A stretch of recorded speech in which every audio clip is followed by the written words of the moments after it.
Today I'm going to talk about invisible problems. Every society is plagued by problems that are particularly hard to solve precisely because nobody can see them. So to give you an example, the ancient Greeks were remarkable innovators, both in politics and in the sciences. But even the most enlightened thinkers of the day thought that women were inferior to men and that slavery was actually good for slaves. So in our day, we're confronted with a host of difficult problems: poverty, violence, environmental and financial catastrophes.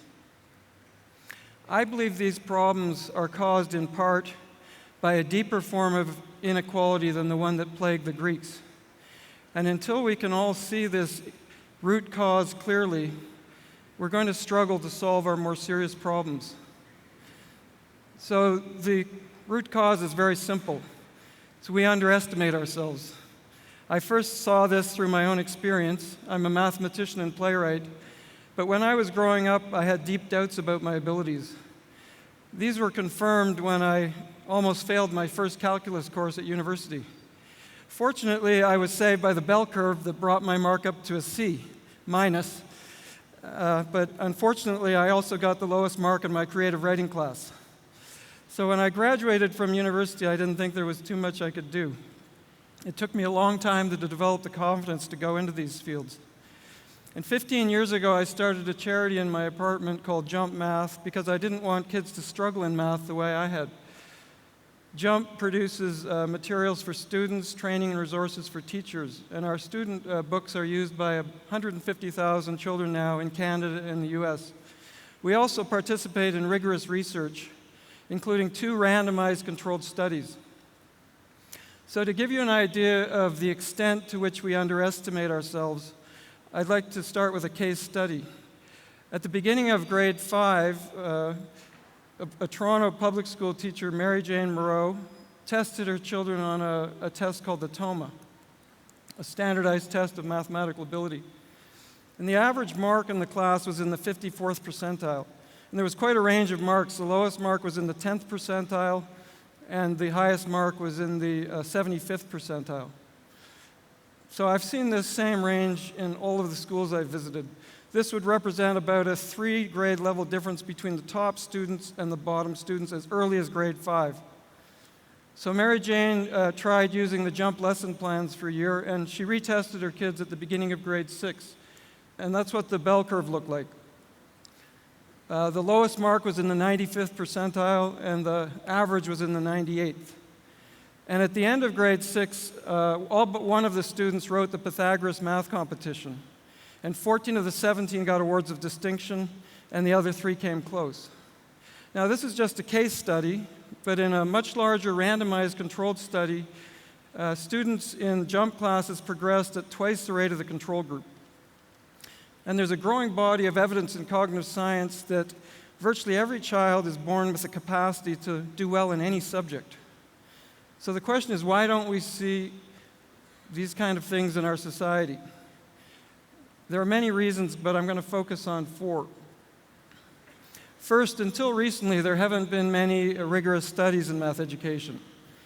Some people have argued that kids should be allowed to discover things on their own, and others that they should be taught more explicitly. A new body of research in cognitive science suggests that a balanced approach called guided discovery produces the best results. So in guided discovery, children are given opportunities to discover things for themselves, but the teacher carefully guides their learning by providing lots of feedback, practice, review, by breaking problems into more manageable steps.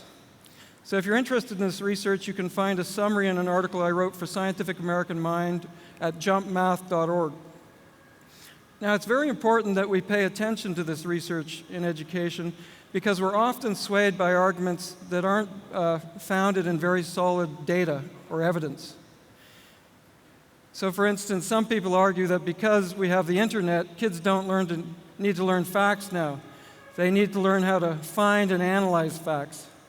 Now, there's some truth to this, but research suggests that kids who don't know basic facts like multiplication tables often struggle to become good problem solvers. Their memories are constantly overwhelmed trying to remember the facts, and they have trouble making predictions and seeing patterns. So recently I tried a lesson on multiplication with a grade 3 class using some charts I'm going to show you. I was very surprised. The kids managed to work through 7 of these charts in one lesson. And afterwards I found out that some of them were only in grade 2. So I hope you'll do as well as these grade 2 students. So I asked the kids to write the first 3 multiples of 3 in a row like this, and then put the rest underneath and add zeros. The kids very quickly saw a pattern in the tens digits and also in the ones digits. Now they saw lots of other patterns, but I don't have much time today, so maybe you can think about those on your own, maybe when you go home or having trouble sleeping. So after a little practice, the kids were able to write out these charts from memory using the patterns they found. And then I told them to think of the touchpad on a phone. If you know the position of the numbers in the chart, then you know how to multiply by 3. So for instance, the number 18 is in position 6, and 6 times 3 is 18. And the number 24 is in position 8, and 8 times 3 is 24. Now, I'm a mathematician, but I didn't realize until a few months ago that if you put other odd numbers like 7 and 9, or the multiples in rows of 3 like this, you see similar patterns. And if you put the multiples of even numbers in rows of 5, you see lots more patterns. Now, if this was a grade 3 class, some of you might already know your times tables. I know there's a lot of physicists here, so I expect that's the case. And some of you might be very good at seeing patterns. So how can I keep you engaged in the lesson? Well, the beautiful thing about mathematics is that if you know the math, you can always create bonus questions that don't introduce new skills or topics, but that look harder. So a good bonus question here would be, can you see any patterns that are common to all of the charts? If you look at the tens digit, for instance, you'll notice in the chart for 2, the tens digit increases by 1. In the chart for 4, it increases by 2. In the chart for 6, it increases by 3, and so on. The tens digit always goes up by half of what you're multiplying by. Now, the really exciting thing, and I've seen this with thousands of students, is that when students who are initially slower see that the extra work is possible, that they can do it, they start speeding up dramatically so they can get their bonus questions. So we don't have to hold back faster students to close the gap. Mary Jane's results showed this very clearly. Now, these are fairly simple charts, but you can teach much more complicated things using guided discovery, even problem solving. But to teach this way, you have to know the math well. So this leads me to a second problem in education. Teachers are my absolute heroes, but many teachers will admit that they don't know the math and they don't love teaching it. At a teachers' convention, I asked a large group of teachers why, when you divide 7 by 2/3, you can flip and multiply. And someone yelled out, because you get the right answer. So that's true. To give teachers the professional development they deserve in mathematics can be very expensive. So at JUMP, we decided to take the expertise of a team of mathematicians and expert teachers and put that knowledge into clear, comprehensive lesson plans so that teachers can learn the math as they teach it. If you register at jumpmath.org, you'll find lessons for Canada, the US Common Core, even a video that explains why you flip and multiply.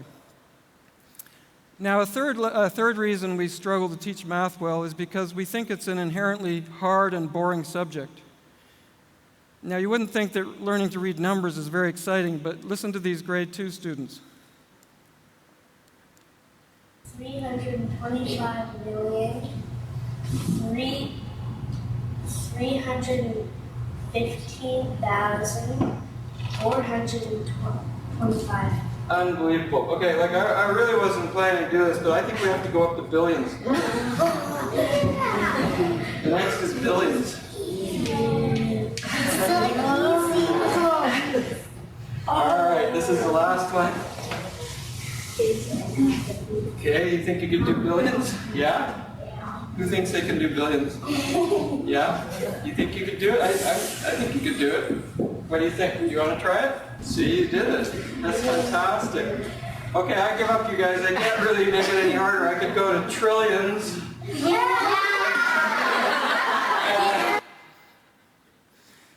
So I've seen that same kind of excitement at every grade level. I've seen kids cheer for math, and I've seen them beg to stay for recess. I even broke up a fight once by telling the bully that if he didn't apologize, I wouldn't give him his bonus question. And he apologized. And this brings me to my last and only radical point.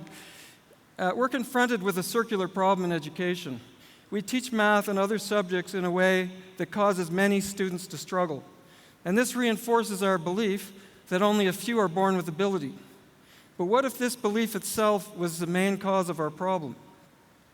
As early as grade 1, children start comparing themselves to their peers and deciding who's smart and who's dumb in subjects like math. Once children have decided they're not talented, their brains stop working efficiently. They stop persevering, paying attention. They even develop anxieties and behavioral problems. But teachers like Mary Jane have shown that we don't have to teach this way. Once you've seen how much children can learn and how much they love learning, you have to admit that we're living in an age of intellectual poverty. If children are born with anything, it's a sense of the invisible beauty of the world. They love seeing patterns, making connections, solving puzzles, as you can see from this lesson of children learning about, of all things, binary codes. But the majority will lose this sense of wonder and curiosity before they grow up, because as a society, we expect so little of ourselves. Every child has a right to fulfill their intellectual potential, just as they have a right to develop healthy bodies. And we don't have to wait until we've invented some miraculous new technology or discovered a new method of teaching to guarantee this right. We could accomplish more now as a society than all the towering geniuses of the past. For if we were merely to educate our children using methods based on rigorous evidence, we would be the last generation whose promise is lost. Thank you.